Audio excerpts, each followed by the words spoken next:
velocity analysis, nagkaroon tayo ng introduction. Naaral na natin yung vectors.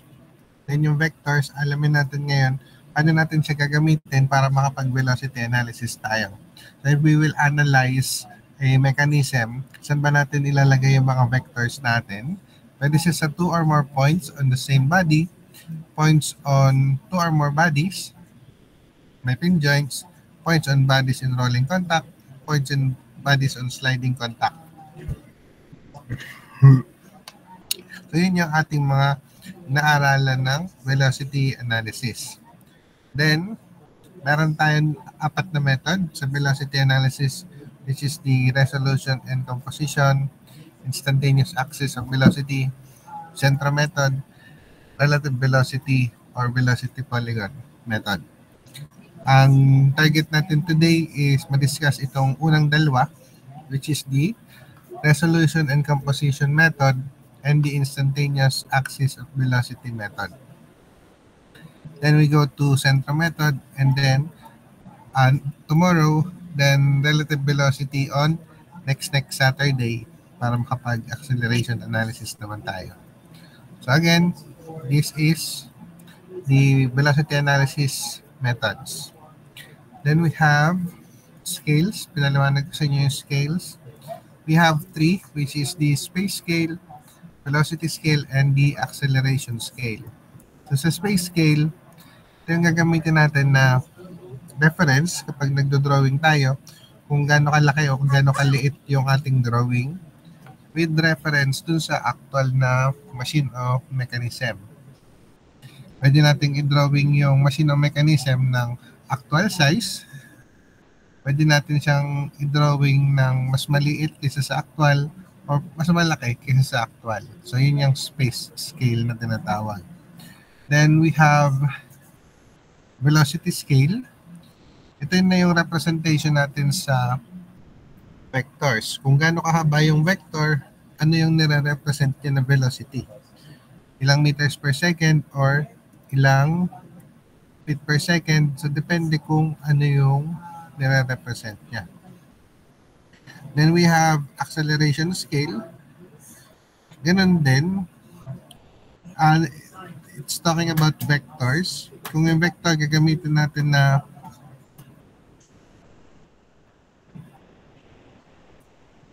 reference or representation ng acceleration, kung gaano kahaba siya, ano yung magiging representation niya.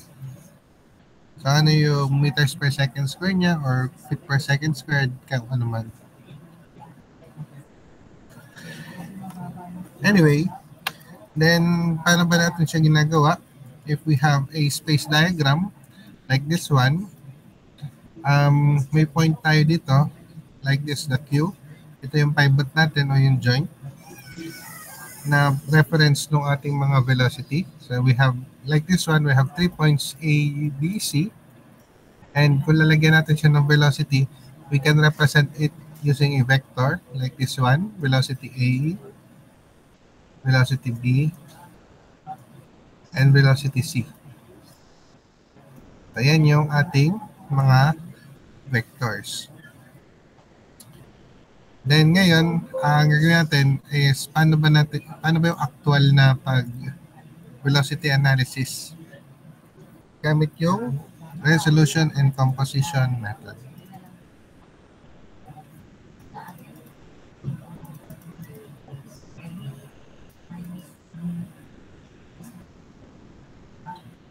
Okay, wait. Meron lang akong i-edit na photo para lang mas may paliwanag ko siya.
Wait lang ha.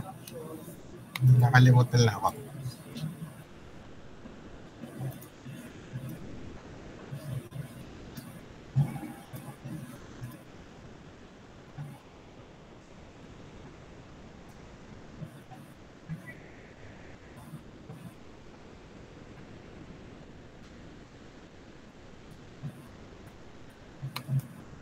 Okay. Tuloy na tayo. Velocity analysis using resolution and composition method. So, paano ba ito ginagawa? So dito, when we say resolution and composition, ano nga ba yung resolution? Ito yung resultant natin. Composition, ito yung parts nung kung ano man. Kung may pag-a-add tayo, siya yung composition. By the name itself, ito yung bumubuo. Yung composition na to, pag pinag-add-add natin, yun yung resolution. Yung resolution, pag bin-break down natin, yun yung composition. So, kaya mangyayari dito. Sa resolution and composition method, para makapag-velocity analysis tayo, kailangan natin meron tayong given. Then yung given na yun, yun yung gagawin nating reference para magkaroon tayo ng analysis. So for this example, meron tayong point A and point B. Given ngayon yung velocity sa point A. Given, ito yung direction niya, ganito siya kahaba. Then, sa point B, ang given sa atin, ang direction niya is ito. Papunta lang siya dito. Hindi sinabi kung gaano kahaba. Sinabi lang yung direction. So dito, ang gagawin, i-determine ano yung haba ng vector ng velocity B. Ang given lang sa atin kung saan siya direction. Paano natin siya gagawin? Using resolution and composition. So first, itong ating velocity A, since ang given sa atin is a vector, pwede natin siyang i-break down. Ang gagawin natin first, yung point A at point B, i-connect natin, gagawa natin siya ng line. Then, pagka nabuo natin yung line na to, is yung vector natin, gagawa natin ng perpendicular line. Then, yung perpendicular line, mag-i-intersect siya dito ngayon dun sa ginawang line kanina, gagawan din natin siya ng vector. So, ang vectors na natin dalawa. Ito ang ating A, pinbreak down natin, nagkaroon siya ng vertical at saka ng horizontal. Itong horizontal na to, susukatin natin ng ruler kung gaano siya kahaba. Then, ikokopya natin siya dito. So, kung gaano siya kahaba, halimbawa, nasukat natin is 2 inches, ikokopya natin dito, from point B, magagawa din tayo ng 2 inches.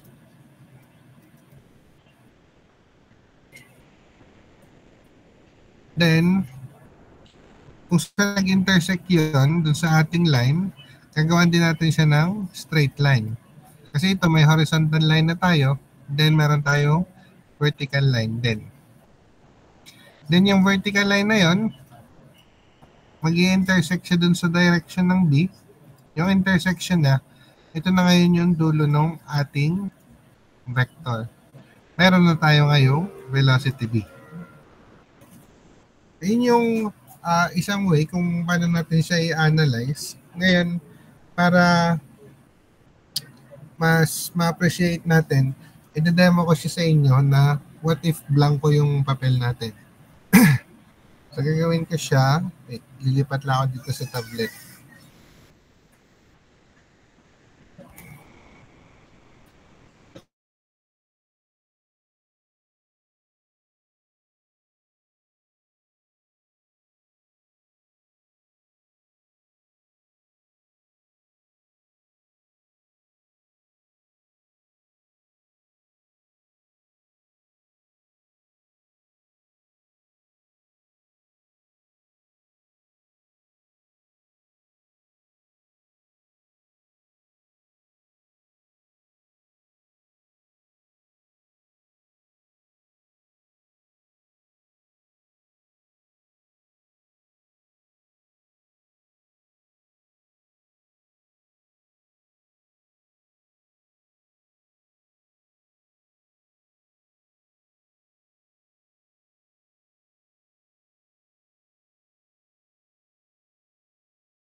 Okay. So ito yung figure din kanina. Inulit ko lang. Inalis ko lang yung contents para mas madali natin siyang ma-analyze. So here, ang given sa atin is velocity A. May point A, may point B. Given sa atin yung vector ng velocity A. Kita natin dito na ganito siya kahaba. Ito yung kanyang sukat. So, pwede nating lagyan siya ng computation. So, halimbawa, ang kanyang sukat is, base sa ruler ko is, velocity A is equal to 3 centimeters. Ngayon, dito na papasok yung ating velocity scale. So what if ang decide natin na velocity scale ay sa bawat 1 centimeter, meron siyang 10 meters per second. And ang given sa atin is ang velocity A natin is 3 centimeters. So meaning, kung ang VA natin is i-multiply natin sa velocity scale,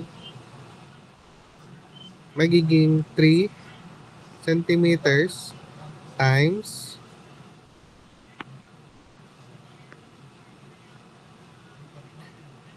10 meters per second over 1 centimeter.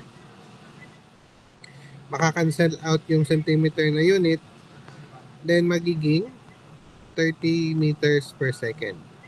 Meaning, itong 30 meters per second na to, ito yung value ng velocity A. Again, kasi meron tayong given na velocity scale na ang 1 centimeter ay 10 meters per second ang nire-represent. Then, dito sa figure natin, ang unknown natin is velocity B. So, what is velocity B? Ang given lang din sa atin, ang direction down ni velocity B ay papunta dito. Pero hindi given kung gano'n siya kahaba. Given lang kung ano siya. Papunta siya sa lower right. Pero hindi given kung gano'n siya kahaba. I-determine natin ngayon yung velocity B. Kailangan nating ma-drawing yung velocity B. Then susukatin natin siya ng ruler. Then i-multiply natin sa kV, which is the velocity scale. So first step, sabi ko kanina, gawan muna natin ng linya ang A and B.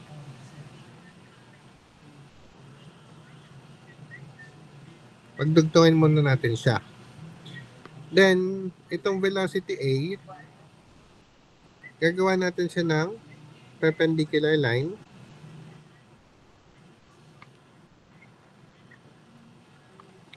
Then, yung intersection ngayon dito, gagawa natin siya ng arrow. So, from velocity A origin, pupunta dito sa intersection.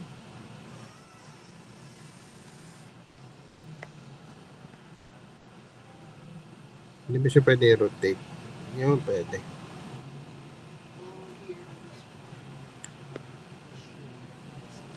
Okay.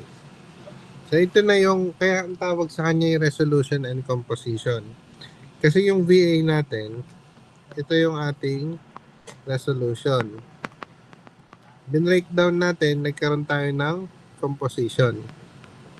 So, ito yung composition natin, ito yung isa pang composition. So, kung naalala nyo yung dun sa lecture natin sa vector, pinakita ko na rin sa inyo to, na isang vector, pwede nating i-break down into dalawa pang vectors. So anyway, ito ngayong ginawa na nating composition. Pag nagbe-velocity analysis tayo, kailangan alam natin na yung sukat nitong nandito sa line ay equal sa lahat ng points. So itong vector na to, pwede nating i-kopya dito. So paano natin gagawin yun? Kuha tayo ng ruler. Sukatin natin kung gaano kahaba. Ang haba niya ay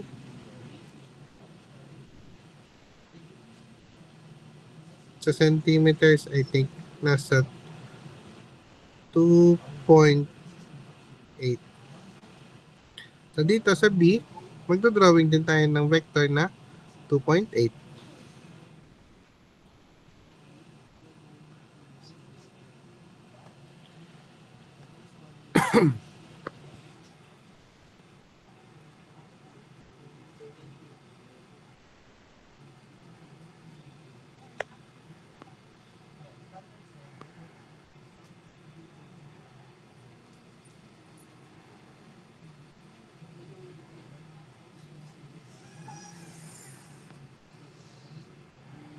Okay? Ano ulit nangyari yun? Ginawa ko, sinukat ko ng ruler tong composition niya. At ang nasukat ko sa kanya, ang haba nito is 2.8 cm. Ngayon, pagka ganitong velocity analysis, yung velocity sa mga line, sa mga point na magkakasama sa line, is equal yung haba. So, ginawa ko, yung 2.8, ikinopya ko dito.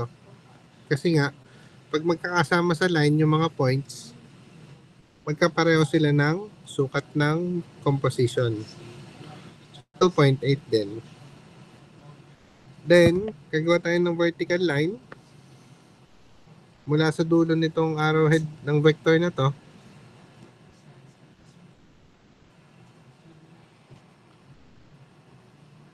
Perpendicular line siya dito sa atin. Yan. So again, dapat ito ay perpendicular. Dapat ito ay perpendicular. Nagkaroon ngayon ng intersection. So from point B, papunta dito sa intersection ng direction at saka ng perpendicular line. Ito na ngayon yung ating velocity B. So from point B hanggang dun sa intersection. Then, ang last na gagawin natin is susukatin natin ng ruler gaano kahaba si B. So, ang sukat ko dito is 3.1. So, velocity B is equal to 3.1 cm times kV. Ang kV natin is sa bawat 10 meters per second, merong 1 cm. Cancel out natin yung centimeter na unit. 3.1 times 10 meters per second. Ang kanyang velocity na ngayon ay 31 meters per second. So, yan na yung pag-determine ng velocity natin. Ay, medyo mahirap talaga tong part na to. Nakakalito to talaga sa simula. Pero, banda-banda dyan, masasanay din kayo. So, any question regarding this resolution and composition method?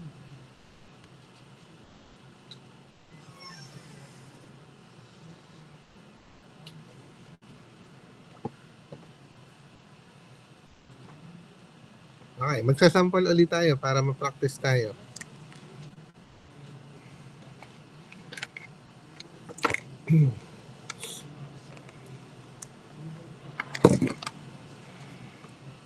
So, ay, maghanap lang ako ng isa pang figure.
Ay, next figure naman tayo.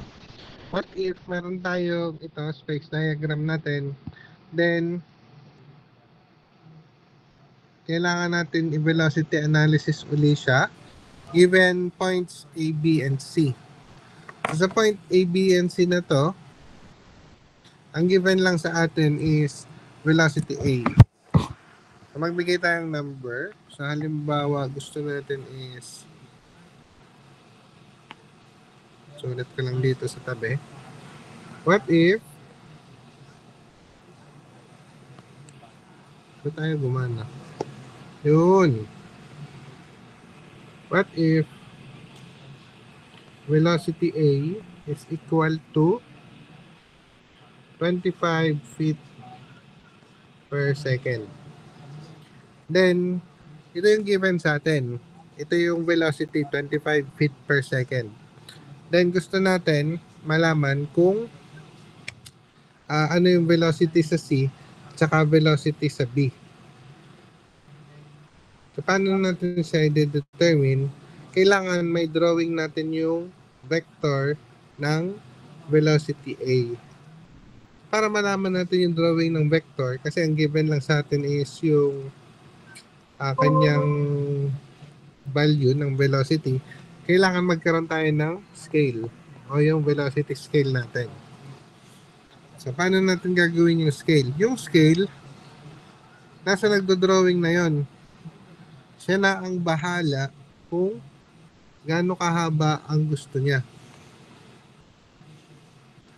So, pwede nating sabihin na ang 1/2 centimeter is equal to 5 feet per second.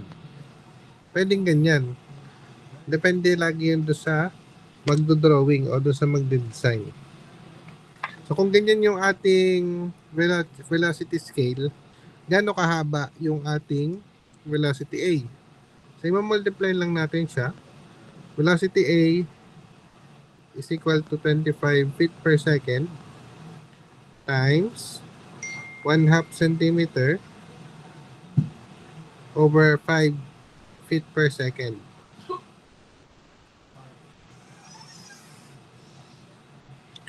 And ang lalabas dyan is velocity A is equal to 2.5 centimeter.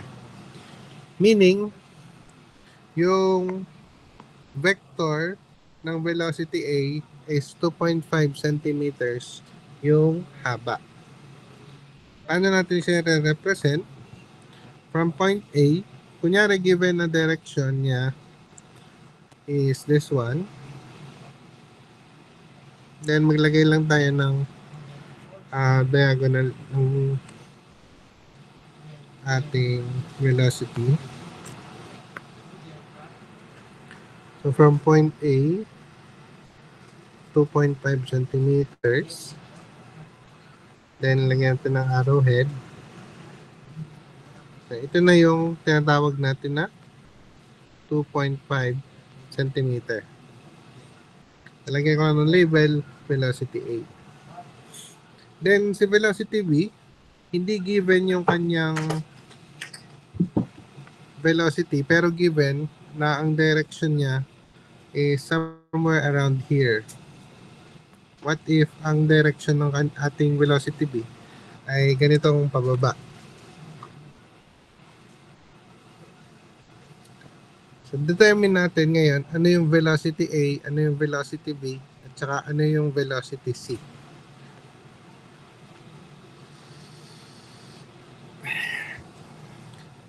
Let's start with B. Para magawa natin si B, first step natin is to make a line from A going to B.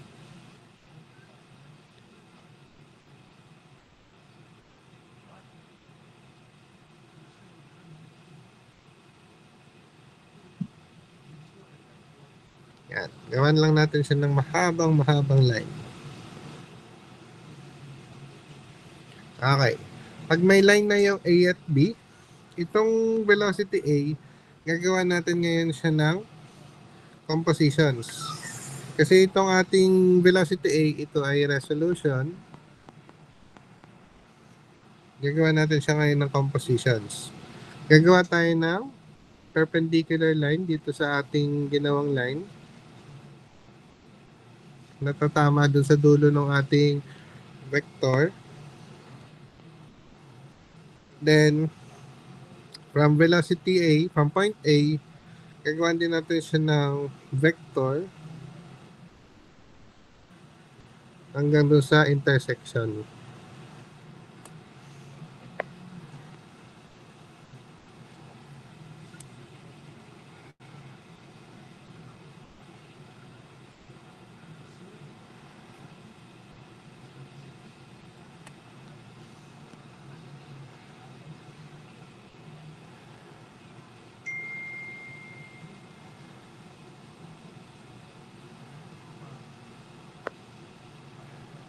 Ulit.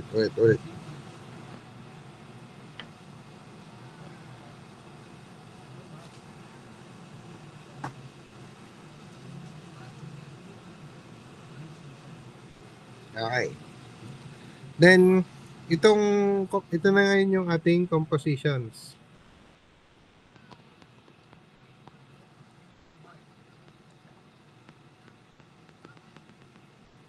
Next step, susukatin natin ng ruler gaano kahaba yung ating composition. Maganda ba ito kahaba? Tapatan natin siya. We have 2.2. Ang haba niya is 2.2 cm. Gagawin natin, itong composition na to, ikokopya natin kay B. So from point B, gawa tayo ng composition.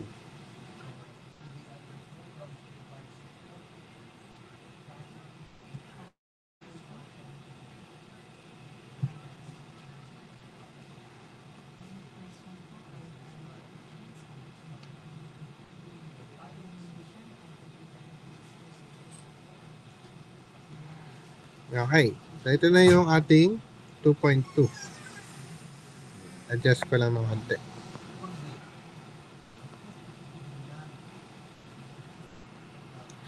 Lagyan ko lang siya ng arrowhead. Yan. Then from that position, gagawa tayo ng perpendicular sa kanyang line. At mag-i-intersect siya dito kay velocity B. So from point B, gawin lang natin siya ng vector.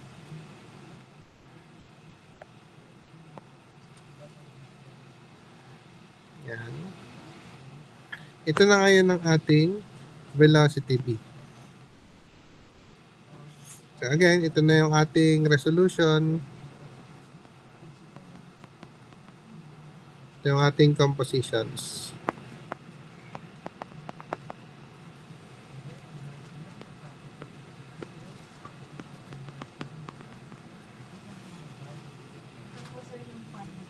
Then, sukatin na natin siya ng ruler. Gano'n siya kahaba? Ang haba niya ay 123.7.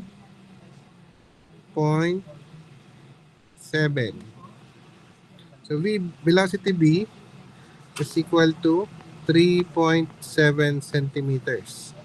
Times, multiply natin dun sa ating velocity scale, which is itong 1/2 centimeter is 5 feet per second. Meaning, 5 feet per second over 1/2 centimeter.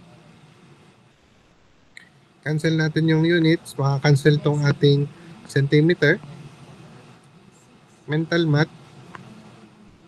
Velocity B is equal to 37 Ay, wait lang. Tama.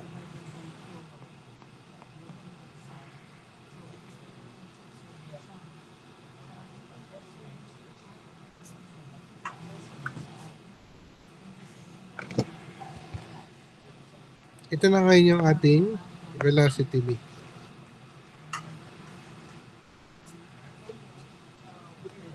Kung mapapansin nyo dito, itong ating velocity v, mas mahaba ang kanyang vector kaysa kay velocity a. And ang given sa atin is ang velocity a is 25 feet per second. Sa natural, ang lalabas na dapat velocity ng b mas malaki. It turns out to be 37 feet per second. So tama lang yung ginawa natin dito. Pag mas malaking vector, mas malaki yung value ng velocity niya. Okay, so any question dito sa part na to?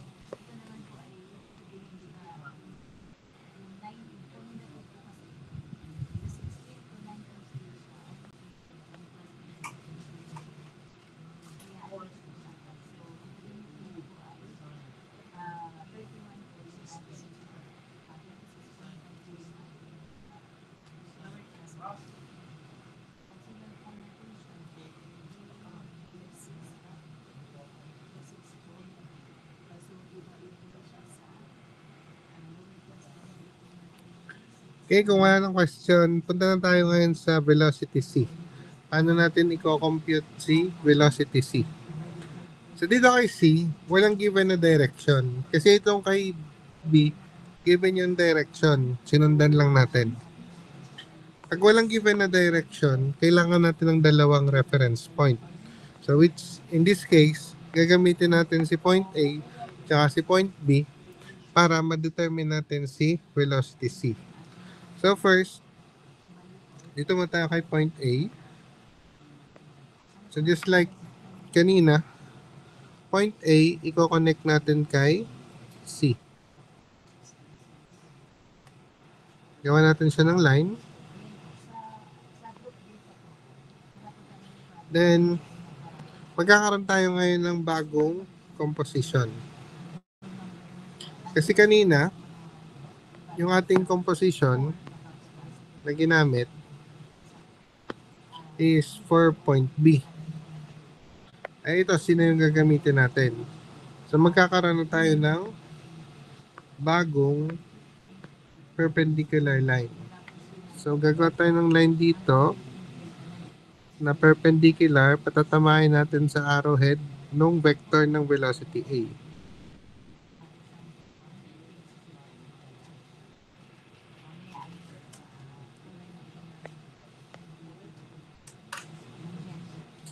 Then, gagawa tayo ng composition dito from point A going here. Then, ito na yung compositions natin. Itong nakatayong to at saka itong isang to. So, ang compositions natin ngayon ay ito tsaka ito. Ngayon, sukatin natin ng ruler. Gano'n siya kahaba.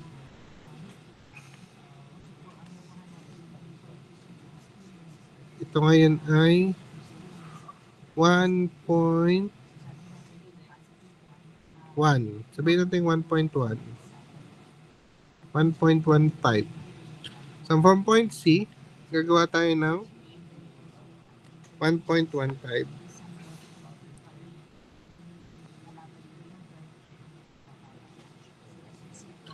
Ito na ngayon yung composition niya. Again, ito ay 1.15 cm. Ito ay 1.15 cm. Then, ikinopya lang natin to dito. Magkasing haba lang sila. Ayan yung ating composition. Supposedly, ang next natin is magagawa tayo ng perpendicular line. Pero since hindi pa natin alam yung direction niya, is mamaya na tayo mag-vertical line. Kasi dito kasi, nag-vertical line agad tayo na perpendicular kasi alam natin yung direction. Pupunta na tayo ngayon kay B. Kay B, same with A, gawan muna natin siya ng straight line na from point C going to B.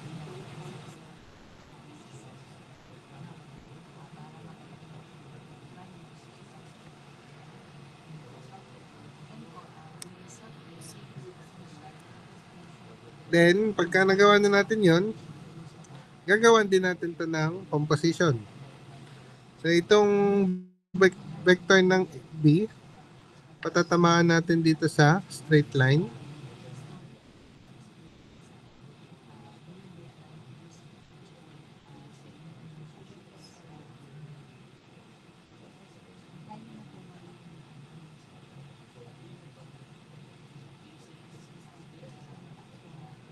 Masyadong maliit pala yung nagawa ko. Pero anyway, gawa natin to ngayon ng line.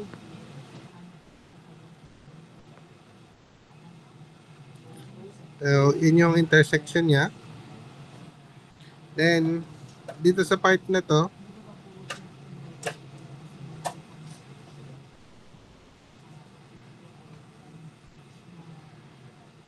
susukatin natin. Ito gagawin din natin ng vector.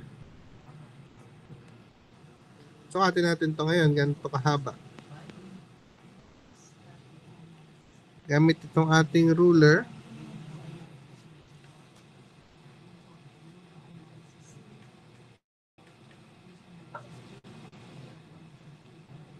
Halos 0.1 lang. Oops.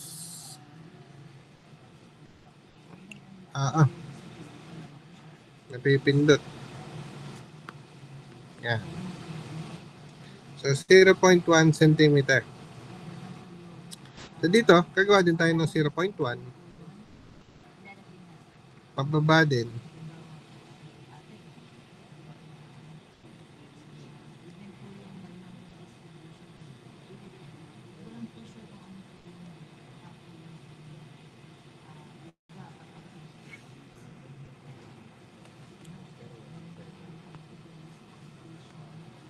Meron lang siyang maliit yan. Drawing na lang natin.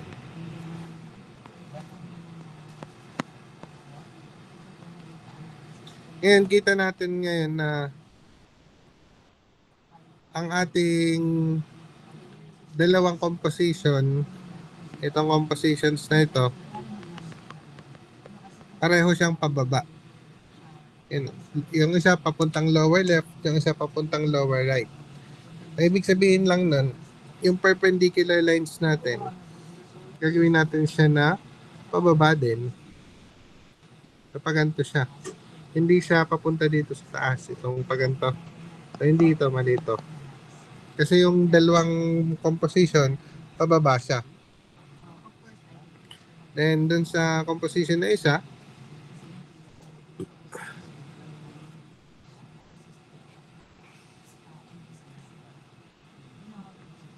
gagawa tayo ng isa pa uli. Ngayon, mag-i-intersect yan. So, itong intersection na to, ito na yung reference natin. So, from point C, gawa natin siya ng vector. Then, ito na yung ating velocity C. Ang last step, sukatin natin ng ruler. Gano'ng kahaba si velocity C. So, here we will have 1.35. Tama? Para sa akin.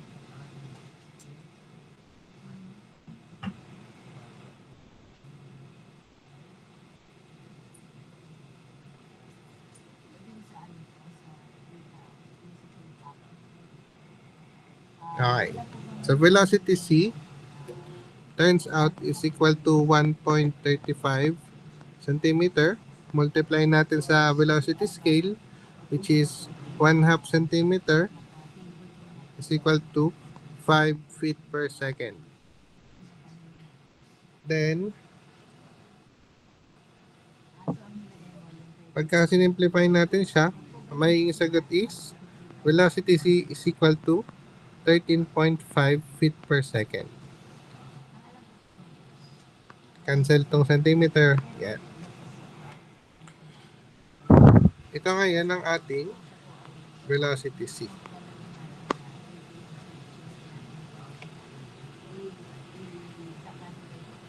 Okay, recap ko lang.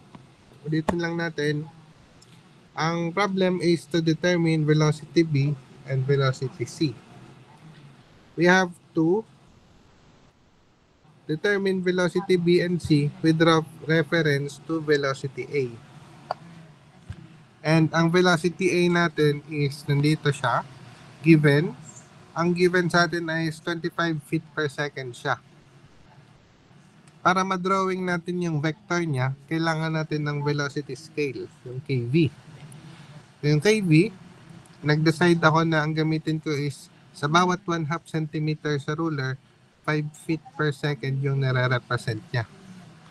So pag minultiply natin yung velocity A sa velocity scale, lalabas na ang haba ng vector niya is 2.5 centimeter. Kaya dito, drawing ko yung 2.5 cm. Ito na ngayon yung velocity A natin. Pagka meron na tayong direction ng A, i-drawing lang natin yung vector, given din naman. Then, ang isa pa natin given is direction ng velocity B. So, going to the left, downwards. Itong kulay green na line. So, to determine velocity B, first we have to connect point A to point B. Nagawa ako nitong yellow horizontal line. Kinonnect ko yung point A sa point B. Then yung ating velocity A, it will be counted as a resolution.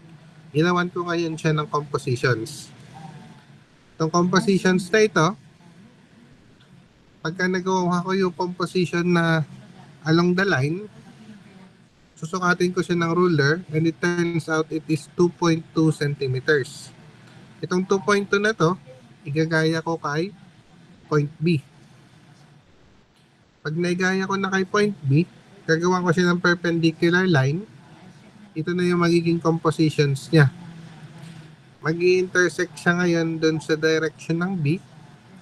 Yung intersection nila, yun na yung magiging dulo ng velocity B. Kaya mangyayari dito, susukatin natin yung velocity B. Siya na yung resolution ng velocity B. Turns out, ang sukat niya is 3.7 centimeters.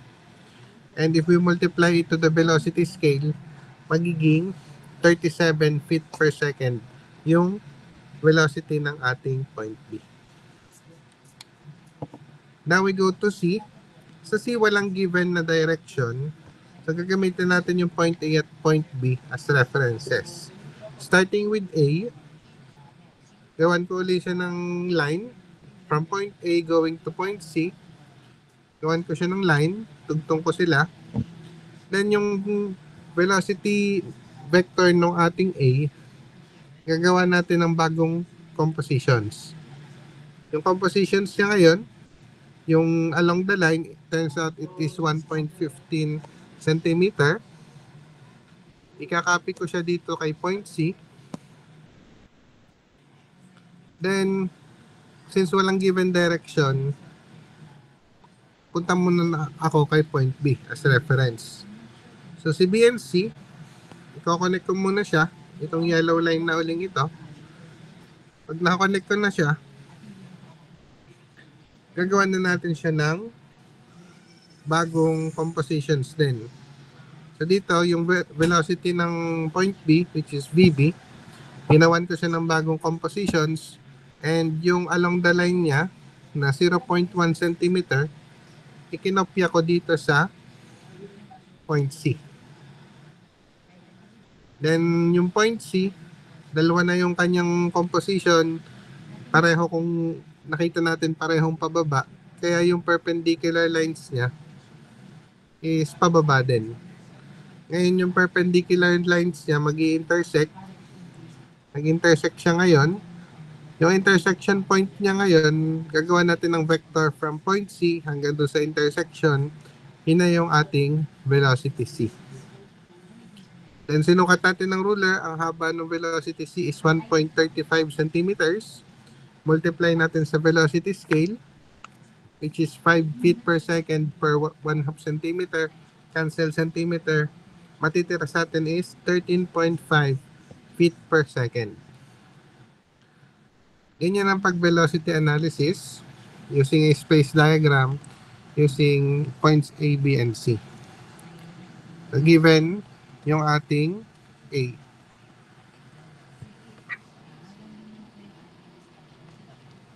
Any question regarding this example?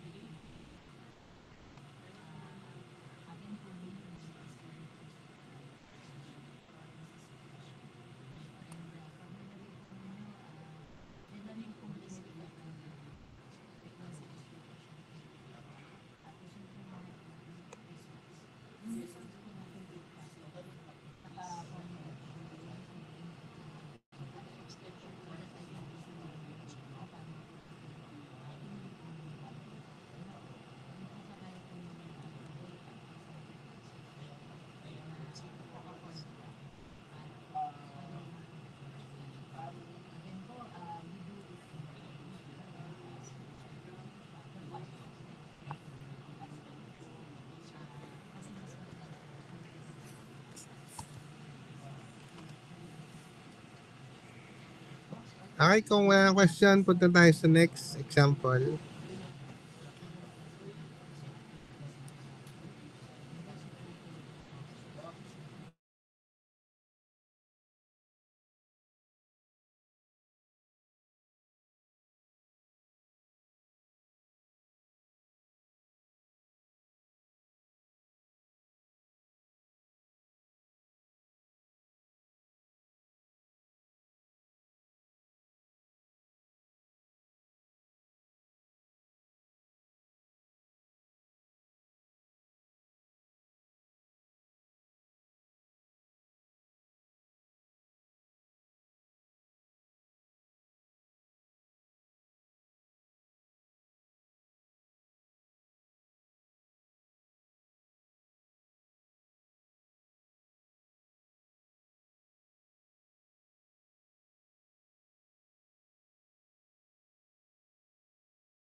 Okay, gagawin natin ngayon, last example muna to. Tapos mag-break time tayo ng hanggang 12:30. Tapos mag-resume na tayo ng klase. So again, pag tapusin lang natin tong last example, break time muna tayo. Then tuloy tayo ng 12:30. So here we have figure 4-5. Iba pala to. Okay.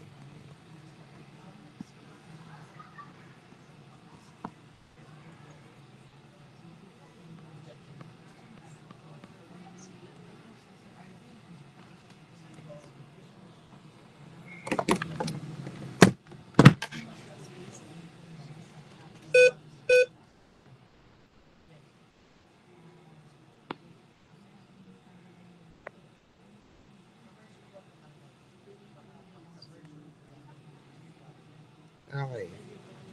So what if we have point A, dito.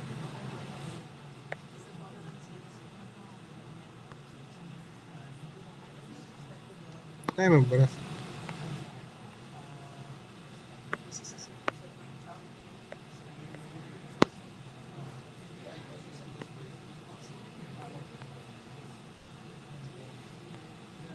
What if we have, look, nangyari.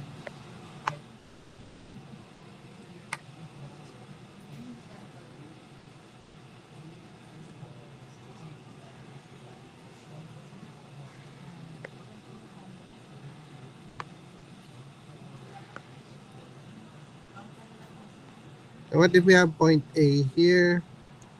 This is D, and this is B.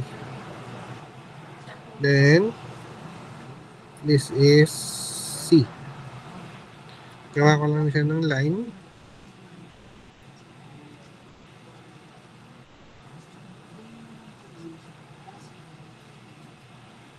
Then this is Q. Then if given the velocity, what if the velocity given is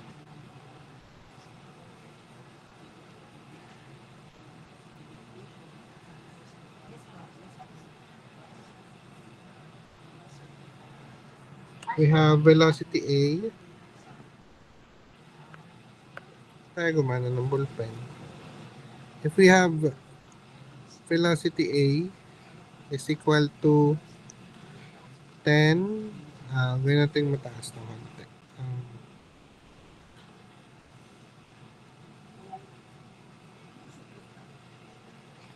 30 miles per hour. Now, what if ito yung velocity ng A natin? 30 miles per hour. Then we have velocity scale na 1 centimeter is equal to 10 miles per hour. So if we multiply natin to dito sa ating velocity A, 10 miles per hour, 1 centimeter, cancel miles per hour, we will have velocity A is equal to 3 centimeters. Meaning, yung 3 centimeters na yan, drawing lang natin dito sa ating figure, we will have 1, 2, 3. Ito yung ating velocity A. Then, what if the given is velocity A, then we have to determine velocity P, D, and C. So let's start with B and D. Madali kasi ito sa B and D. What you have to do is first, gawa natin siya ng line. Again, yung ginagawa natin kanina. Itong B and D, sasabayin na natin kasi magkakasama naman sila sa line. So from point B going to A, ito ngayon, gagawa natin siya ng perpendicular composition.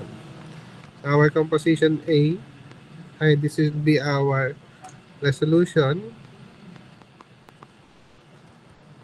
Then, break down natin siya into compositions.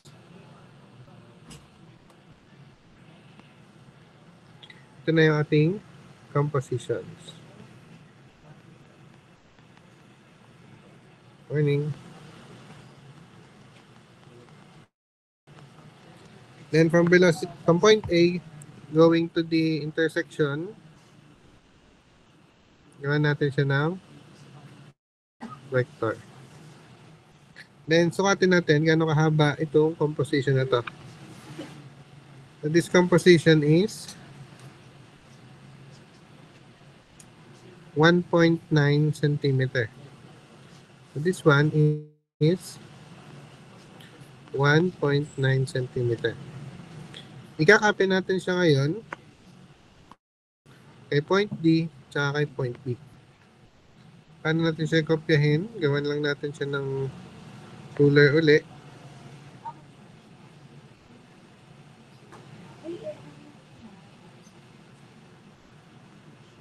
(1.9). Then from point B, it's another 1.9.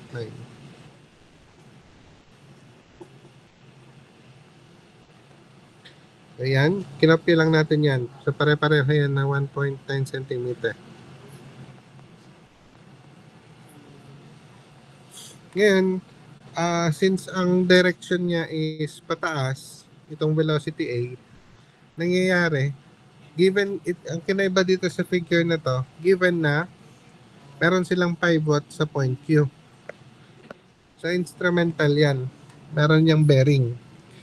Kasi kung naka-pivot siya sa point Q, Ibig sabihin, yung directions ng ating mga velocity ay pare-pareho.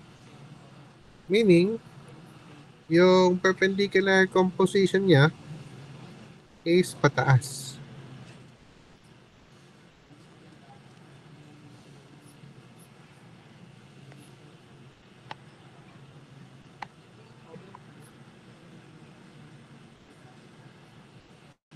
Then, itong sa B, ganun din. Pataas. So, yan yung ating compositions. So, ito ay composition.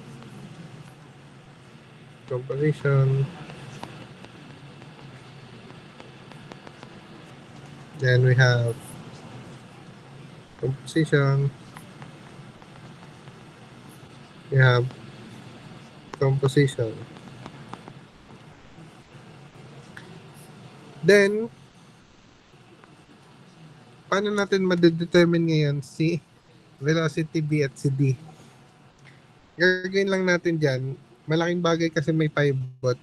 So, from point Q, gagawa natin ng line going dun sa dulo ng vector A.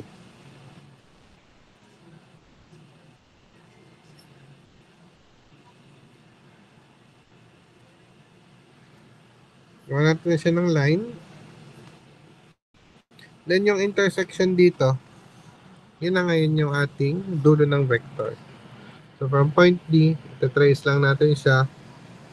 Going here, gawa natin siya ng arrowhead. Ito na ngayon si velocity D. From point B, gawa natin siya dito ulit. Ito na ngayon si velocity B. Then we have to measure velocity D is 1 to 2.75. Velocity D is equal to 2.75 centimeters. Multiply natin sa velocity scale, which is sa bawat 1 centimeter, meron tayo 10 miles per hour. Velocity D, cancel natin unit, centimeter. 2.7 times 10 is 27.5 miles per hour. Ito na ngayon yung ating velocity sa D. Then we go to B. Gano'ng kahaba si B? We have 2.3. So velocity D is equal to 2.3 centimeter times 10 miles per hour, 1 centimeter. So cancel. Then we have 23 miles per hour.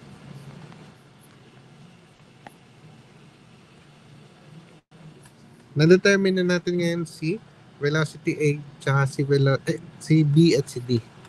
Now, let's go to C. Paano natin gagawin si C? Mali pala yung pwesto kay C. So, mangyayari dyan is ito kasing si C ay nandito lang din naman sila sa iisang link. What we do is gawa natin siya ng linya from point Q as the reference.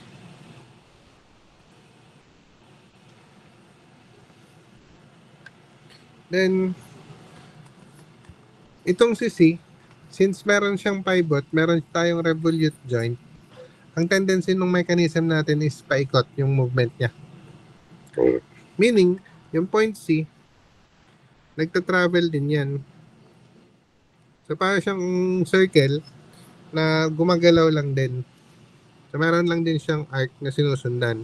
Ganon din naman kay A, at saka kay D, saka kay B. Since naka-pivot sila, since naka-joint sila sa point Q, ang motion nila is rotation. Meaning, itong line ng point C, itong tinatahak ng point C na to, is tatama din sa linya nitong ADB. At some point, tatama din yan. And sabi ko nga, kung ano man yung haba ng composition sa A, sa D at saka sa B, ay pare-parehong 1.9 centimeters. Meaning dito sa C, 1.9 centimeters din yung haba ng composition. Pareho lang din. Kasi at some point, magsasama-sama din sila sa linya.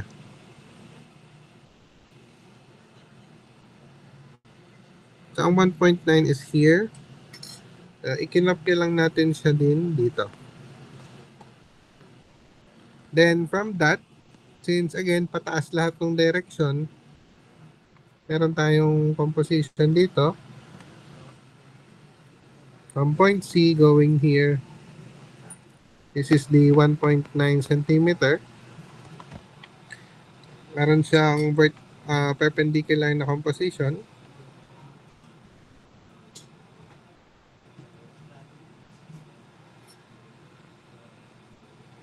Then from point C,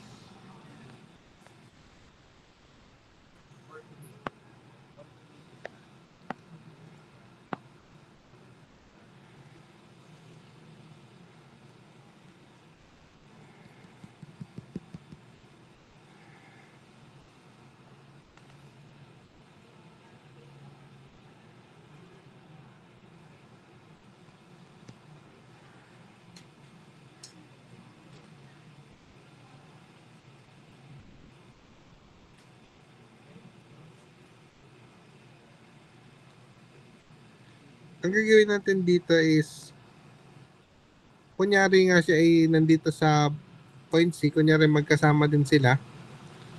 Ang mangyayari dyan, pwede natin i-represent si C dito sa baba. Kunyari, si C. Again, lahat ng point na to is point C. So, there will be a time na ang point C nandito sa linya na ito. And pag kinopya din natin yung 1.9 centimeters niya,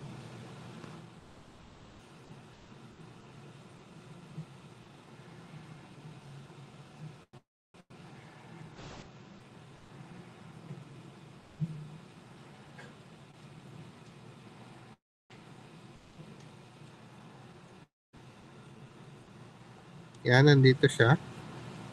Nagagawan lang din natin siya ng perpendicular. Tatama dito sa ating reference line. So from point C, pwede natin idugtong hanggang dun sa intersection.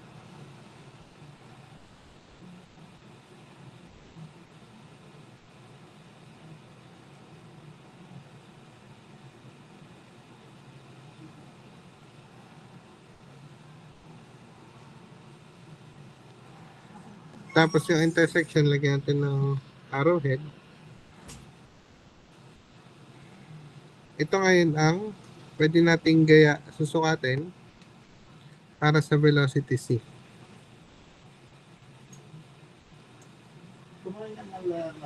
2.55. So velocity C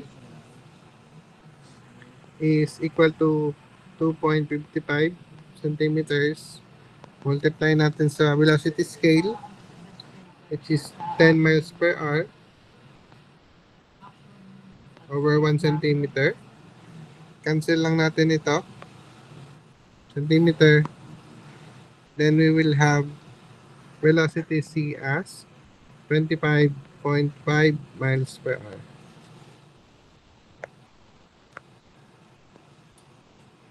So yan na yung velocity analysis natin using resolution and composition method. What we'll do now, let's have a lunch break muna. Then mag-resume tayo ng 12:30.